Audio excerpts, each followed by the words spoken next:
The Mystery of Room 12. My name is Detective Arthur Graham, and for the past 25 years I've worked as a crime scene investigator.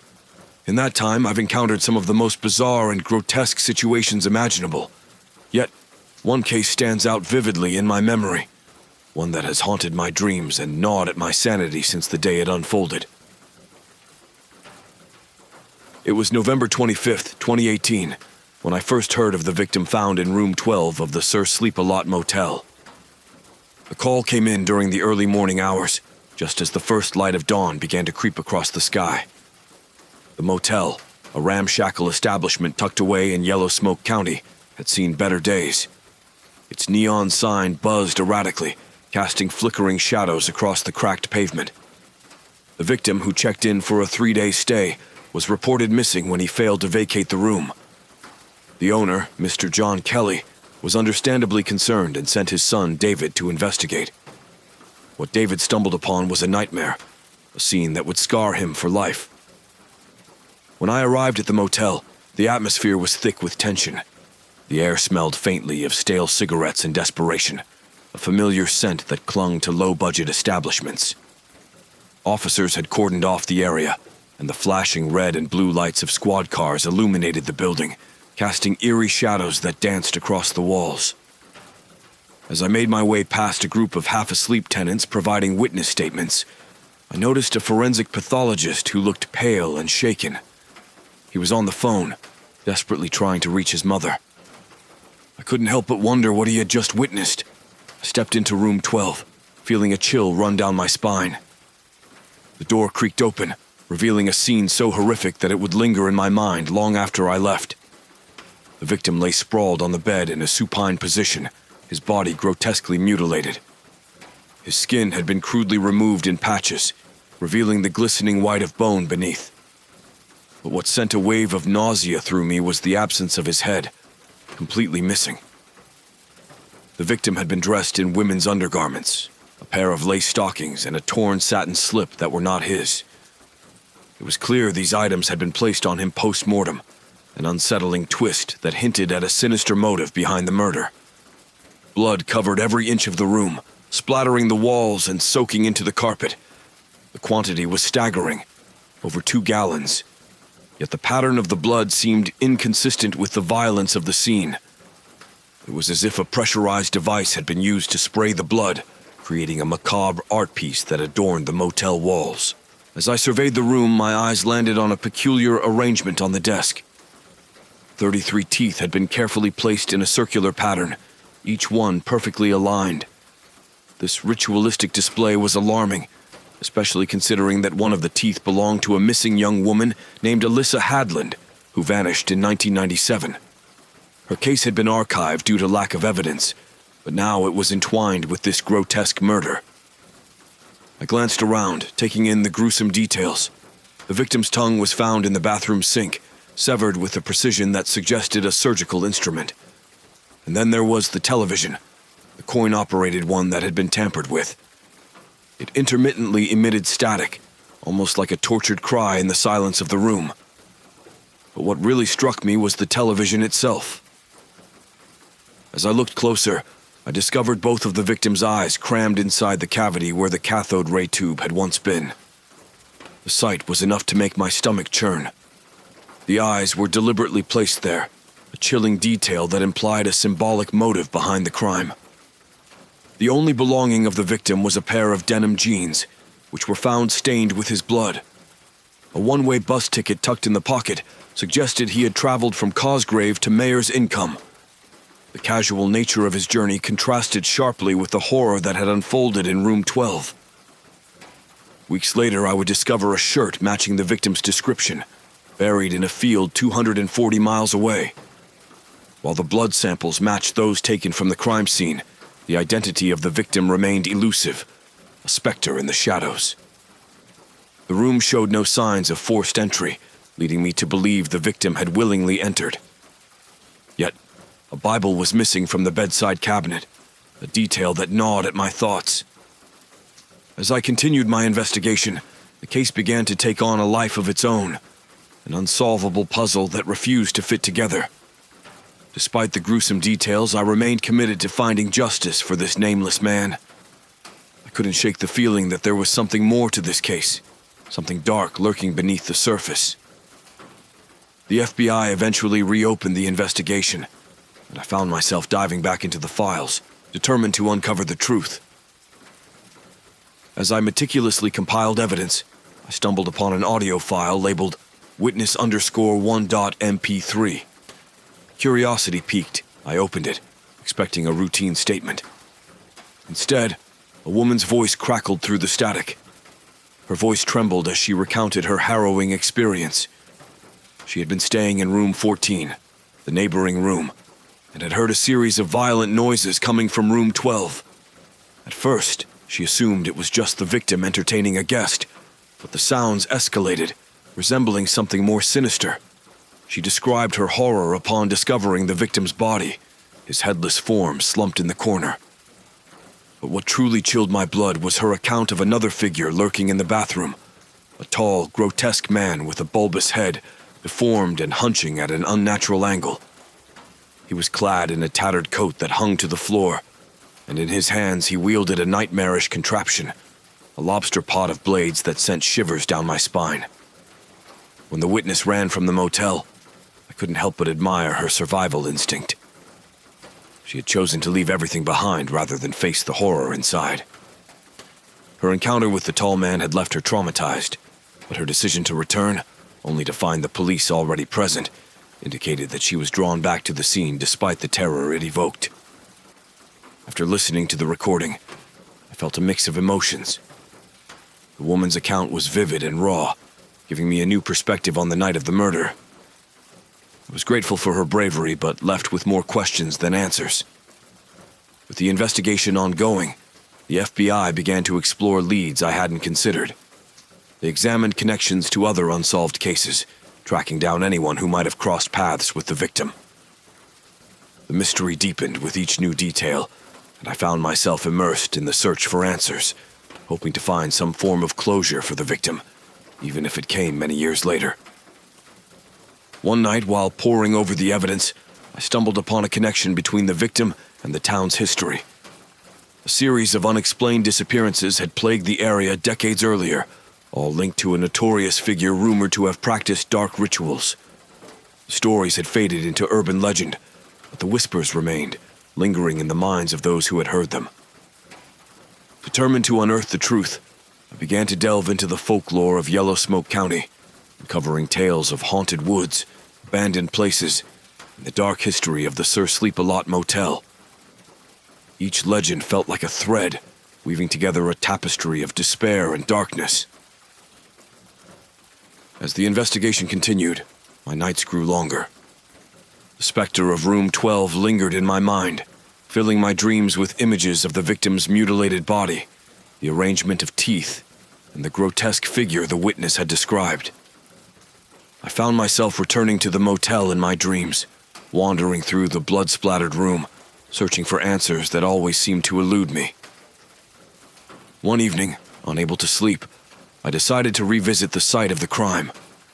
Armed with a flashlight and a sense of dread, I approached the motel, the neon sign flickering ominously in the darkness.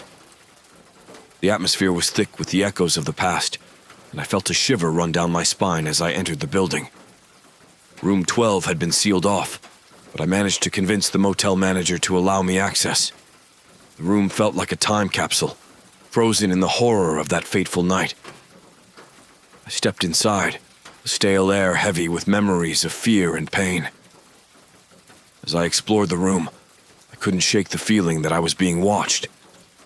Shadows danced in the corners, and I felt a chill creep up my spine. The walls still bore the remnants of the gruesome crime, a haunting reminder of the life that had been lost. Then I heard it, a faint whisper that sent shivers down my spine. I turned, but there was no one there. The voice echoed in my mind, taunting me with the knowledge that I might never uncover the truth. The weight of the case pressed heavily on my shoulders, but I couldn't shake the feeling that there was something more to be discovered. In that moment, I realized that the darkness of room 12 was not just a reflection of the crime itself, but a deeper, more pervasive evil that had seeped into the very fabric of the motel. The history of the place was steeped in sorrow, and I felt a connection to the victims that had come before. As I left the room, I knew that I would never truly escape the shadows of Room 12. The case would remain open in my mind, a constant reminder of the horrors that lurked in the world and the fragility of life. Back in my car, I sat in silence, the weight of the case pressing down on me. The echoes of the woman's voice, the chilling descriptions of the grotesque figure, and the unspeakable horrors that had transpired in that room danced through my mind, filling me with a profound sense of unease. I felt like a vessel, filled with the remnants of pain and confusion, navigating a dark, unending sea of unanswered questions. Weeks turned into months as the investigation continued to unfold. I spent countless hours at my desk, poring over reports, listening to witness statements, and searching for connections that would bring us closer to solving this mystery. Each time I thought I'd found a lead, it slipped away like smoke through my fingers. The most unsettling part of the case was the strange patterns that began to emerge. The victim, John Doe, had no known ties to the area, yet his presence was inexplicably linked to the past. I dug deeper into the town's history, uncovering reports of a string of disappearances that dated back decades, all centered around the Sir Sleep-A-Lot motel. It was as if the motel was a magnet for tragedy, drawing in souls who would never leave. One evening, as I was scrolling through old newspaper clippings in the local archives, a name jumped out at me: Alyssa Hadland. The details surrounding her disappearance mirrored the circumstances of John Doe's death, creating a sinister thread that wove their fates together. I contacted her family, hoping they might shed light on her life and any potential connections to the victim. Alyssa's mother, now an elderly woman, spoke with a tremor in her voice. "Alyssa was vibrant and full of dreams," she recounted, her eyes clouded with tears. "She was my light. We reported her missing, but the investigation led nowhere. We never found her." Her voice broke, and I felt the weight of her grief. The pain of losing a child never truly fades. I promised to keep her informed, but I felt the urgency mounting within me. The ties between the two cases were growing stronger, yet I struggled to find the missing pieces. Could John Doe have known Alyssa? Did he encounter the same dark force that had taken her life? With a renewed sense of purpose, I returned to the motel one last time. This time, I wasn't just a detective. I was a seeker of truth, ready to confront the shadows that lingered within those walls. The air was heavy with tension as I stepped inside, the familiar smell of mildew assaulting my senses. As I made my way to room 12, I felt an inexplicable pull, as if the room itself was beckoning me. The door creaked open, revealing a space that was still haunted by the echoes of the past. I was determined to uncover every last detail, hoping that maybe, just maybe, something would reveal itself. I started by examining the walls, my flashlight cutting through the darkness. The bloodstains told a story of their own, but what struck me was a series of strange marks etched into the wood. They resembled symbols, almost like a language I couldn't decipher. My heart raced as I took photos, hoping to later analyze their significance. In a sudden flash of intuition, I recalled the Bible that had gone missing from the bedside cabinet. I had overlooked it in my haste to focus on the gruesome aspects of the case. The Bible could hold clues, a passage, a name, a connection to the darkness that had taken root in this room.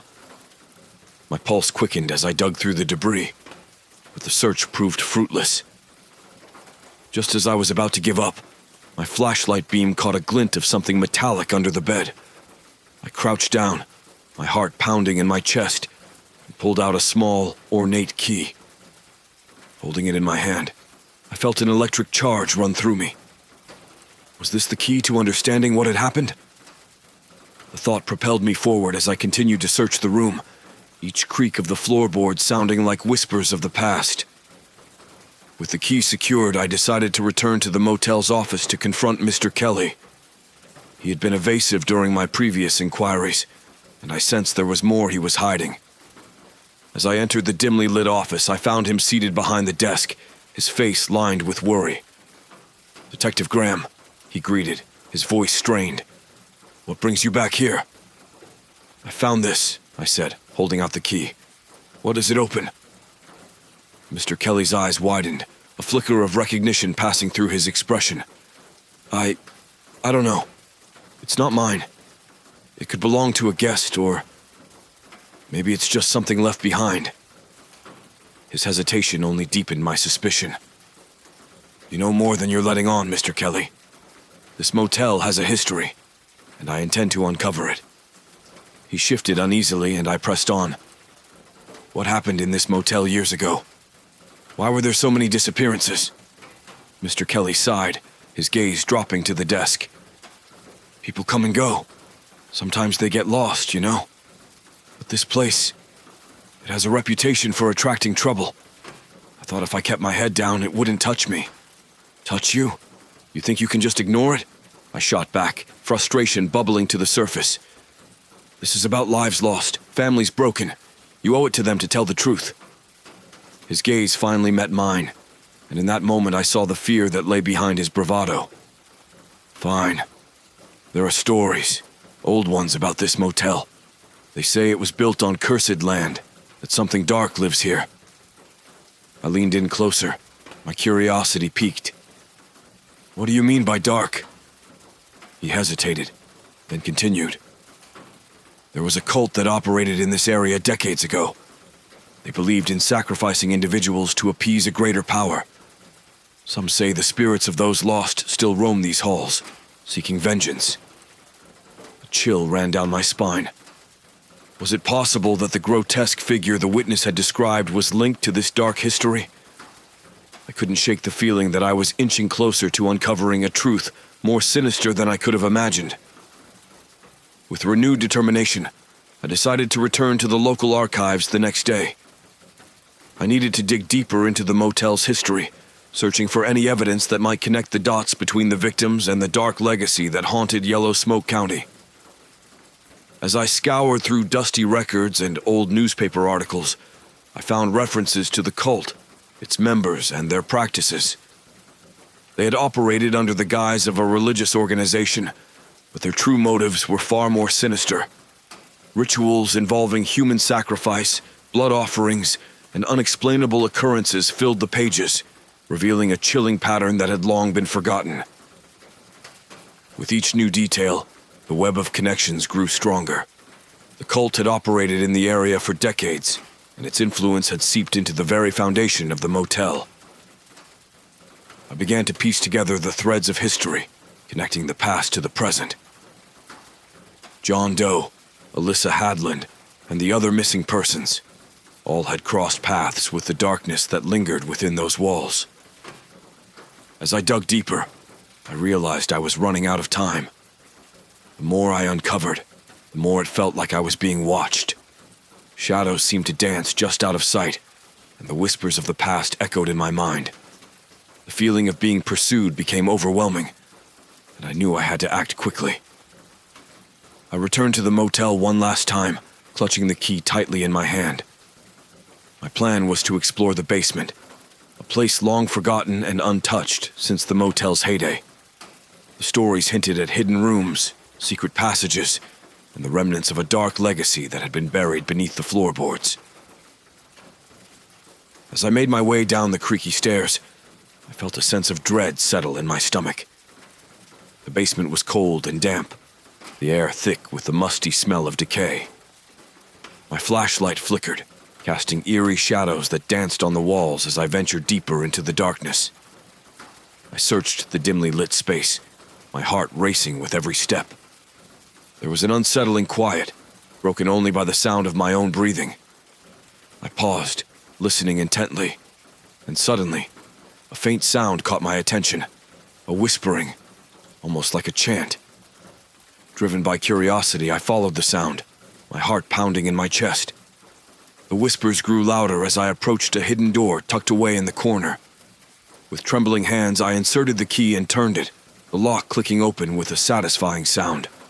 The door creaked as I pushed it open, revealing a room shrouded in darkness. Inside, I found remnants of the cult's rituals, symbols painted in blood on the walls, remnants of offerings long forgotten, and artifacts that spoke of a history steeped in horror. In the center of the room lay an altar, adorned with objects that sent chills down my spine. It was here that the sacrifices had taken place, and I felt a wave of nausea wash over me as I processed the weight of what had happened in this very space. As I examined the room, I discovered a series of photographs pinned to the wall, faces of those who had vanished over the years, their eyes staring out at me, frozen in time. Among them was a familiar face, Alyssa Hadland. I felt a surge of anger and sorrow as I realized the connection between the cult and the victims. But as I turned to leave, the door slammed shut behind me. Panic surged through my veins as I pulled at the handle, but it wouldn't budge. I was trapped, alone with the echoes of the past. Suddenly, the whispers grew louder, swirling around me like a tempest. I could see shadows moving in the corners of my vision, and the temperature dropped sharply. I felt the weight of despair settling over me, the loss of lives haunting the very air I breathed. Just as I was about to succumb to panic, I remembered the flashlight in my hand. I flicked it on, the beam slicing through the darkness, illuminating the room. The shadows recoiled as the light penetrated their veil, and I felt a rush of strength surging within me.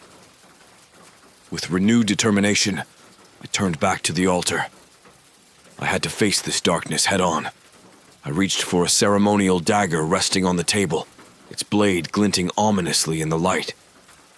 It was a symbol of the power that had been abused in this place, a power that I could now wield against the very evil that had claimed so many lives. With the dagger in hand, I began to chant the words inscribed on the altar, words that resonated with the stories I had uncovered. As I spoke, the shadows twisted and writhed, fighting against the light I held.